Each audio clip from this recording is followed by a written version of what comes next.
బేతాళ కథలు. పారని తంత్రం. పట్టువదలని విక్రమార్కుడు చెట్టు వద్దకు తిరిగి వెళ్ళి చెట్టుపై నుంచి శవాన్ని దించి భుజాన వేసుకుని ఎప్పటిలాగే మౌనంగా శ్మశానం కేసి నడవసాగాడు. అప్పుడు శవంలోని బేతాళుడు, రాజా, మంత్రతంత్రాలను నమ్ముకున్నందువల్ల ఒక్కొక్కసారి ఊహించని పరిణామాలు కలుగుతాయి. తంత్రం చేసేది ఒకరైతే ఫలితం మరొకరిదవుతుంది. ఇందుకు నిదర్శనంగా నీకు భోజరాజు కథ చెబుతాను విను అంటూ బేతాళుడు ఇలా చెప్పసాగాడు. పూర్వం విజయపురిని ఏలే భోజరాజుకు మంజుళ అనే కుమార్తె ఉండేది. కొడుకైనా కూతురైనా ఆ పిల్ల ఒక్కతే గనుక రాజు ఆమెను అమిత గారాబంగా పెంచాడు. ఆమెకు యుక్త వయస్సు వచ్చింది. ఆమెను చేసుకునేవాడు ఆమె తండ్రి రాజ్యానికి కూడా వారసుడవుతాడు గనక ఆమెకు మంచి సంబంధాలే వచ్చాయి. కానీ అవేవీ ఆమెకు నచ్చలేదు. తన కుమార్తెకు నచ్చిన వాణ్ణి తెచ్చి బలాత్కారంగా పెళ్లి చేసే ఉద్దేశం భోజరాజుకు ఎంతమాత్రమూ లేదు. ఇదిలా ఉండగా ఒకనాడు రాజకుమార్తె తన పరివారంతో రాజోద్యానానికి వెళ్ళి ఇంటికి తిరిగి వచ్చి తనకు భర్త కాదగిన వాణ్ణి తాను ఆ సాయంకాలం చూశానని, అతన్ని తప్ప తాను మరెవర్నీ పెళ్లాడనని తండ్రికి తెలిపింది. రాజు చిక్కుల్లో పడ్డాడు.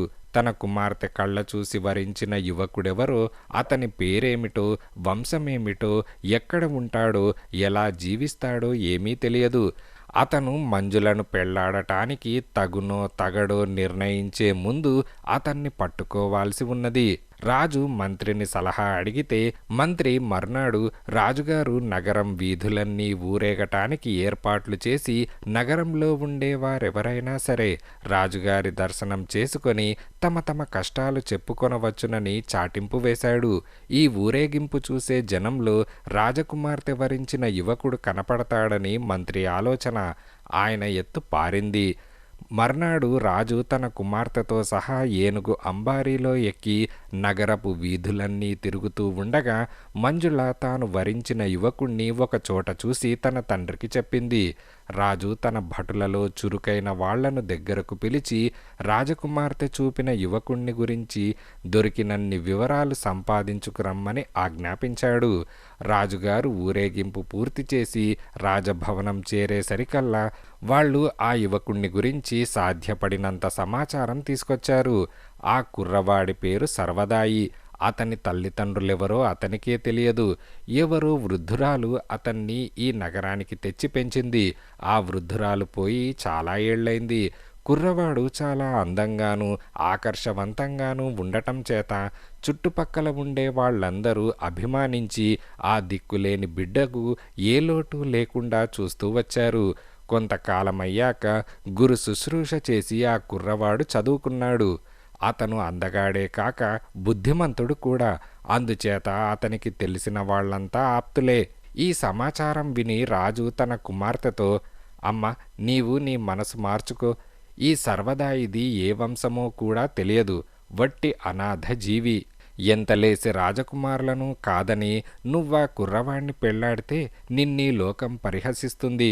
అతన్ని నా రాజ్యానికి వారసుణ్ణి చేశానంటే నేను నలుగురిలోనూ మరి తల ఎత్తుకు తిరగటానికి ఉండదు అని అన్నాడు. మీరు 1,00,000 చెప్పండి నాన్న, నేను ఆ అబ్బాయిని తప్ప మరెవరిని పెళ్లాడను. అతన్ని పెళ్లాడలేకపోతే చచ్చేపోతాను అని మంజుళ అన్నది. రాజు ఈ మాట విని నిలువున నీరైపోయి మంత్రిని పిలిపించి సలహా అడిగాడు. మంత్రి ఆ రాత్రల్లా ఆలోచించి మర్నాడు ఉదయానికి ఒక గొప్ప ఆలోచన రాజుగారికి విన్నవించాడు. అదేమిటంటే 15-16 ఏళ్ల క్రితం కాశ్మీరు రాజు వంశంలో స్పర్ధలు పుట్టుకొచ్చి ఒక వర్గం శత్రువులకు అనుకూలం కావటము, రాజభవనంలో తిరుగుబాటు సాగటము, అడవులకు పారిపోయిన రాజును 4-5 ఏళ్ల వయస్సు గల రాజకుమారుణ్ణి శత్రు సైనికులు వేటాడి హత్య చేయటము జరిగాయి. ఆ కాశ్మీరు రాజకుమారుడి హత్య వాస్తవంగా జరగలేదని, అతను ప్రచ్ఛన్నంగా ఎక్కడో బతుకుతున్నాడని ఒక పుకారు చుట్టుపక్కల రాజ్యాలలో లేవదీయాలి. సర్వదాయికి ఉండే పుట్టుమచ్చలు మొదలైనవి ఆ కాశ్మీరు రాజకుమారుడికి ఉండినట్టు ప్రచారం చేయాలి. సర్వదాయే ఆ కాశ్మీరు రాజకుమారుడన్న మాట జనంలో నుంచే పుట్టేటట్టు చేయాలి.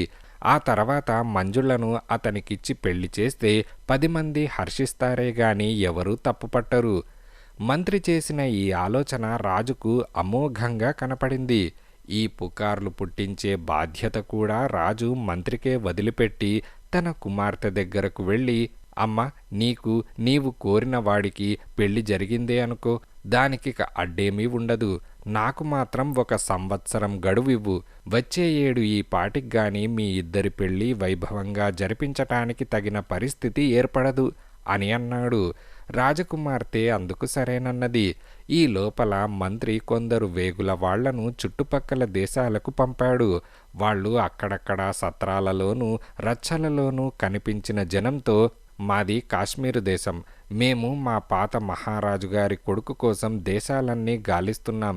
అందరూ అనుకున్నట్టు అతను అరణ్యంలో చావలేదు. అతని ముసలిదాది అతన్ని కాపాడి ఈ ప్రాంతాలకు వచ్చిందన్నారు. ఆ కుర్రవాడికి కుడి చెవి కింద ఒక పుట్టుమచ్చ ఉంటుంది.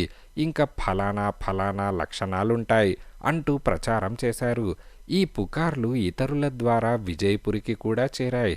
కాశ్మీరు రాజకుమారుడి లక్షణాలు విన్నవాళ్లు సర్వదాయిలో ఆ లక్షణాలుండటం గమనించి, మన సర్వదాయే ఆ కాశ్మీరు యువరాజు కాడు కదా అని ఆశ్చర్యపడ్డారు. అనుమానం క్రమంగా దృఢపడి ఆ నోట ఈ నోట, సందేహం లేదు, శత్రువుల నుంచి తప్పించుకున్న ఆ కాశ్మీరు రాజకుమారుడే మన మధ్య అనాథగా తిరుగుతున్నాడు. విధి ఎంత విచిత్రమైనది అని అనుకున్నారు. సర్వదాయి మేలు కోరిన వాళ్ళు సర్వదాయికి మళ్ళీ మంచి రోజులు తప్పక వస్తాయి. అందుచేతనే అతని జన్మరహస్యం ఇలా బయటపడింది. ఏ రాజకుమార్తె అతన్ని పెళ్లాడటానికి ఎగిరి గంతెయ్యదు, ఆ తర్వాత అతను తన మామగారి సహాయంతో తన రాజ్యాన్ని క్షణంలో తిరిగి గెలుచుకుంటాడు అని అన్నారు. సర్వదాయి కూడా ఈ పుకారులో విశ్వాసం కుదిరింది. అతను తిరిగి రాజు కావటానికి ఎదురు చూడసాగాడు. అతని నమ్మకానికి తగ్గట్టే 2 రాజులు తమ కుమార్తెల చిత్తరువులను దూతల ద్వారా అతని వద్దకు పంపి, తమ కుమార్తె నచ్చినట్టయితే అతనికిచ్చి పెళ్లి చేయటానికి సిద్ధంగా ఉన్నామని కబురు చేశారు. సర్వదాయి 2 రాజకుమార్తెల చిత్తరువులు చూసి అందులో కనకపురం రాజకుమార్తెను మోహించి ఆమెను పెళ్లాడటానికి సమ్మతించాడు. పరిస్థితి ఇంతదాకా వచ్చాక భోజరాజుకు ఇక తాను తన కుమార్తెను సర్వదాయికిచ్చి పెళ్లి చేయవచ్చునని ఎవరూ ఆక్షేపించరని ధైర్యం కలిగింది. అందుచేత అతను సర్వదాయిని తన ఇంటికి పిలిపించి తన కుమార్తెను చూపించి, నువ్వు నా కింద పౌరుడివే కనుక పెళ్లి కోసం దేశాంతరం పోనవసరం లేదు. నా కుమార్తెనే ఇచ్చి పెళ్లి చేస్తాను, చేసుకో అని అన్నాడు. నన్ను మన్నించాలి, నేను అదివరకే మరొక రాజకుమార్తెకు నా మనస్సు మాట కూడా ఇచ్చేశాను అని చెప్పి సర్వదాయి సెలవు పుచ్చుకున్నాడు. సర్వదాయి తనను నిరాకరించాడని తెలియగానే మంజుళ మూర్ఛపోయి ఆ మూర్ఛలోనే ప్రాణాలు వదిలింది. బేతాళుడు ఈ కథ చెప్పి, రాజా, మంజుళ దుర్మరణానికి ఎవరు బాధ్యులు? ఆమెను నిరాకరించిన సర్వదాయ, 1 సంవత్సరంలోపుగా అతన్ని తెచ్చి ఆమెకు పెళ్లి చేస్తానని ఆమెను నమ్మించిన రాజా, లేక అతను ఒక ప్రచ్ఛన్న రాజకుమారుడని లోకాన్ని నమ్మించటానికి తంత్రం నడిపిన అతని మంత్ర? ఈ ప్రశ్నకు సమాధానం తెలిసి కూడా చెప్పకపోయావో నీ తల పగిలిపోతుంది అని బేతాళుడన్నాడు. దానికి విక్రమార్కుడు, ఇందులో సర్వదాయి తప్పేమీ లేదు. అతను రాజకుమార్తెను ప్రేమించవలసిన అవసరమేమీ లేదు. అతను పెళ్లాడకపోతే చచ్చిపోతానని రాజకుమార్తె మొదటనే చెప్పింది. ఆమె తండ్రి తప్పు కూడా ఏమీ లేదు. మంత్రి సలహా ఇవ్వటానికి అశక్తుడైన పక్షంలో తన కూతురి తృప్తి కోసం ఆయన ఒక అనామకుడికైనా ఆమెనిచ్చి ఉండేవాడే. తప్పు మంత్రిది. ఆయన తంత్రం ఆలోచించినప్పుడు కనీసం సర్వదాయికైనా తన ఎత్తుగడ తెలియనిచ్చి ఉండవలసింది. సర్వదాయి తానొక అజ్ఞాత యువరాజుననుకోకపోతే మంజులను ఒక్కనాటికి నిరాకరించి ఉండకపోను.